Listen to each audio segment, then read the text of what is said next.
Veronica, thank you for helping me pick out my dress the other day. Oh, you're welcome. You have terrible taste, by the way. What? To be honest, I think that dress was a little too flashy.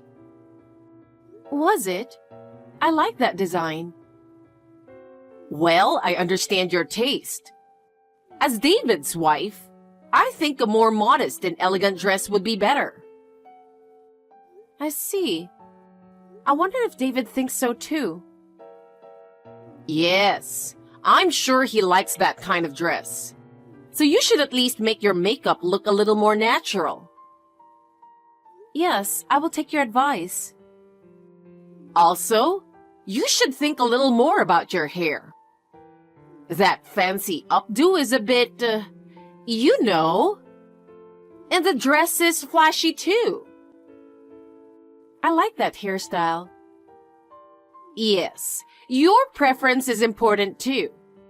But I think it would be better for David if he kept it more modest. I understand.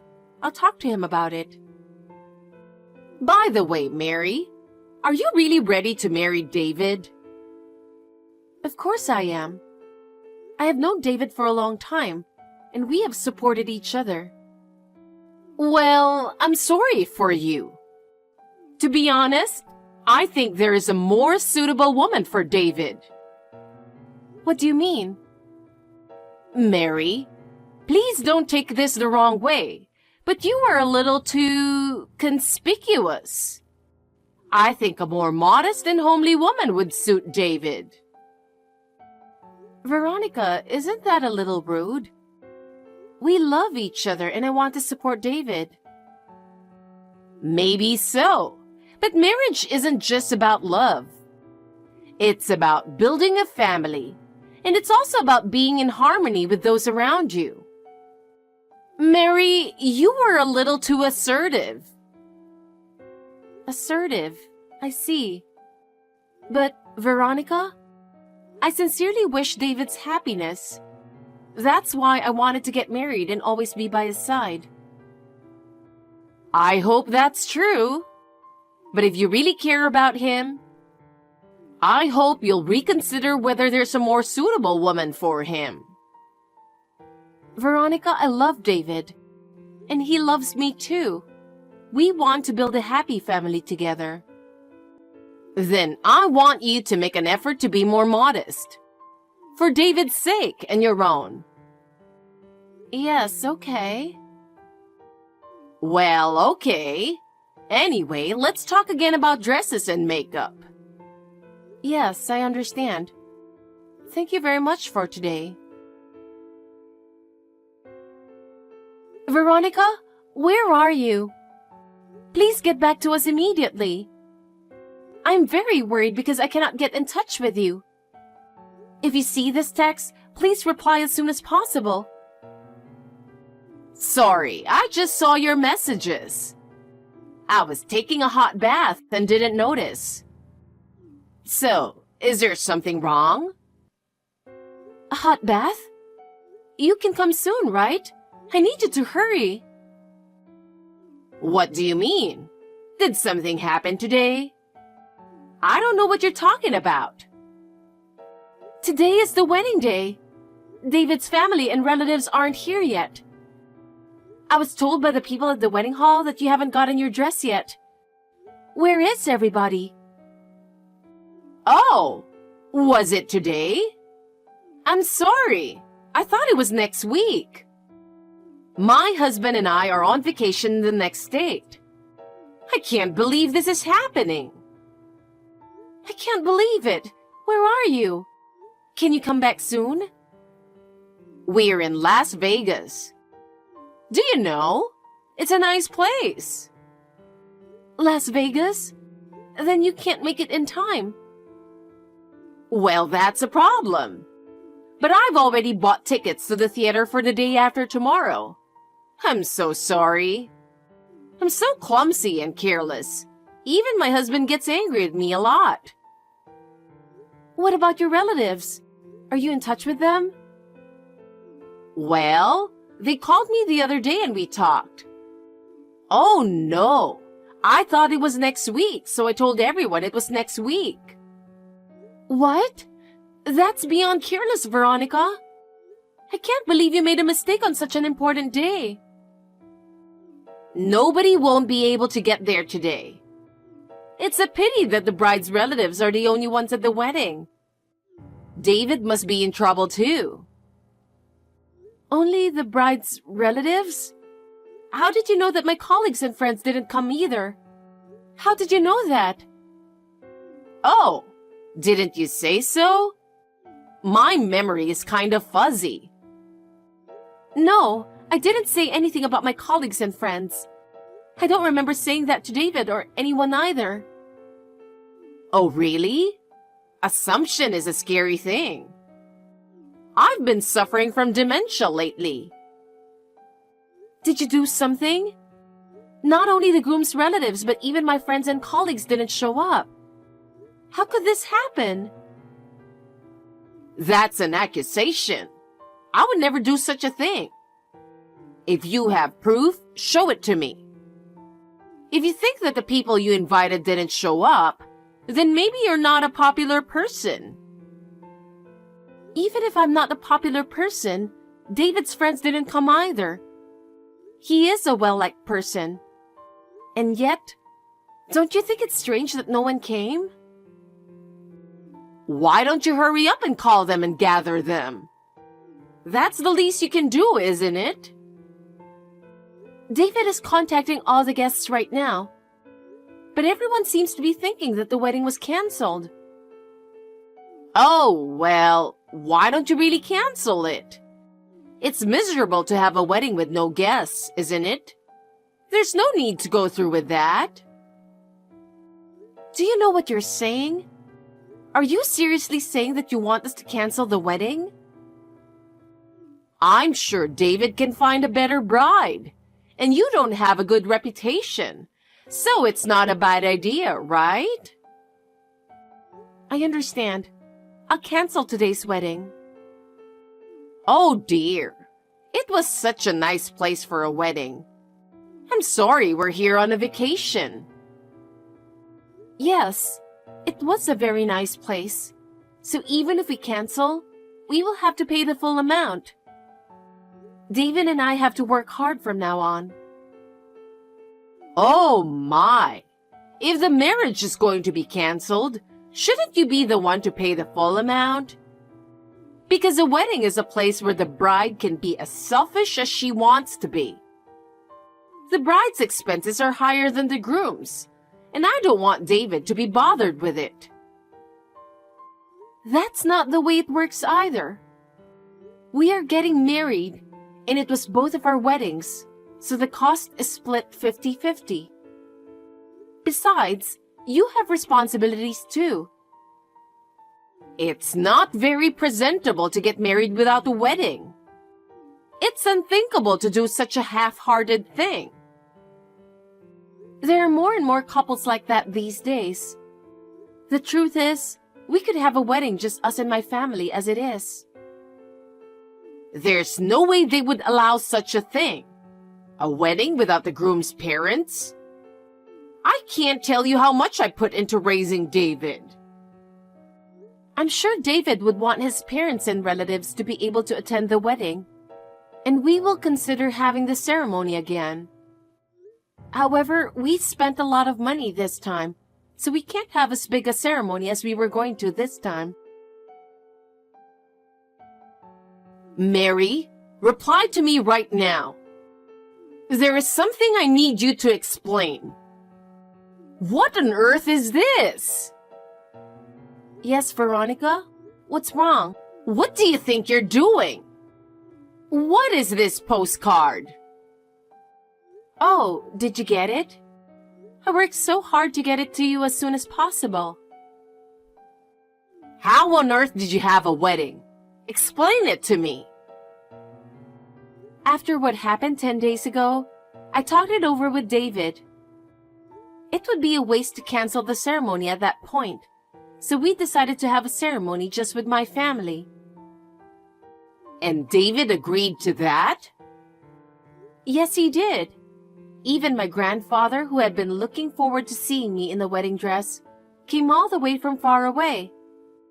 So we had no problem to have a wedding. It's a real shame that you all couldn't come, but we still had a happy day. So, why are you using a picture of the two of you with the bride's family for the wedding report?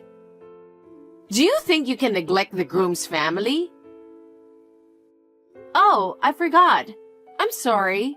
I'm really a screw-up and careless person. It's not that I wasn't thinking about your family. But when it came time to take the picture, I just went ahead with it in the heat of the moment. There's no way this could have been done carelessly. I really can't believe your attitude. Actually, David was also very depressed because you could not come. Still, I thought it was important for us to do the best we could and have a happy day. David was depressed?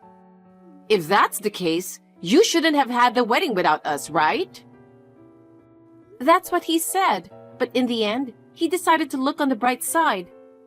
We wanted to cherish that important moment in our lives, even if some were missing. I really wanted you to celebrate with us, but circumstances had to be taken care of. Still, I can't believe they would use a photo of the wedding without the groom's side of the family. Why is that? You missed the wedding because you were careless, and then went through the trouble to tell the guests that the wedding was no longer held. That's something I can't believe. You don't have any proof that I called the guests to tell them the wedding was canceled. That's an accusation. I asked everyone. What? After the wedding, I contacted each and every guest and asked them. They all said you contacted them the day before and told them that there would be no wedding because the marriage had broken up. They said they were in shock because of the breakup. You even told them to leave us alone because we were depressed. Did I say that? I've been suffering from dementia lately. If you have proof, show it to me. Do you enjoy bullying me? Of course I do. Oh. I really wonder what kind of person you think you are. I can't help but worry about leaving David in the hands of someone like you. Veronica, I guess you've become senile. You couldn't even think about your son's grief. That was a leading question, wasn't it? You tricked me. That's not what I'm trying to do. If you really wanted to celebrate our marriage, you wouldn't have done this, would you? David is really sad too. He is? Yes. David was really shocked by your behavior. I told you, didn't I? How can you prioritize picking on me without even thinking about his grief? It's the same as becoming mentally slow. Oh, that's not right. You accidentally forgot about it, right? I didn't forget. I'm not that out of it. You didn't forget? Oh. Well, I knew that. David is even angrier than I am. He said you're not his mother because you did this kind of nonsense. That's why the picture in the postcard is the family picture he wanted.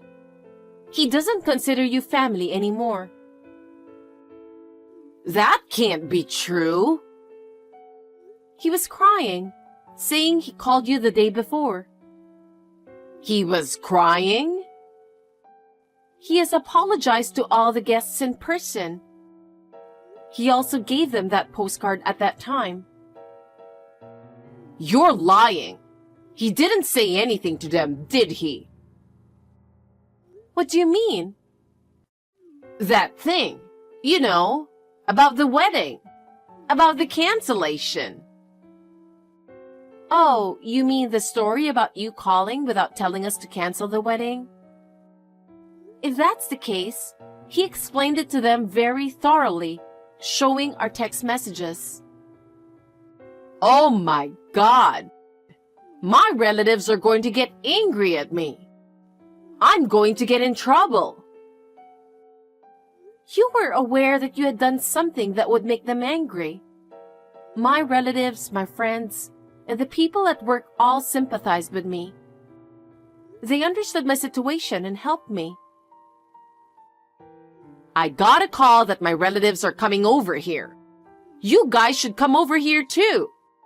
It's your fault for trying to have a wedding without my permission. Your husband apologized. My husband?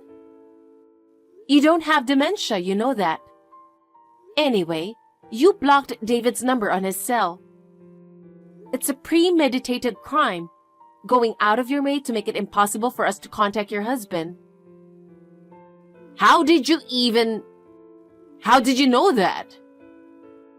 Because your husband is a serious person, not someone who would harass us like you. David went back to your home to tell him something was going on when you were out at a dance class. So, he knows all this too?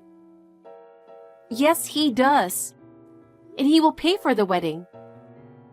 In addition to that, your dancing class, baking class, ukulele class, and quilting class, he decided to make you stop various other lessons and pay the wedding fee with those tuitions.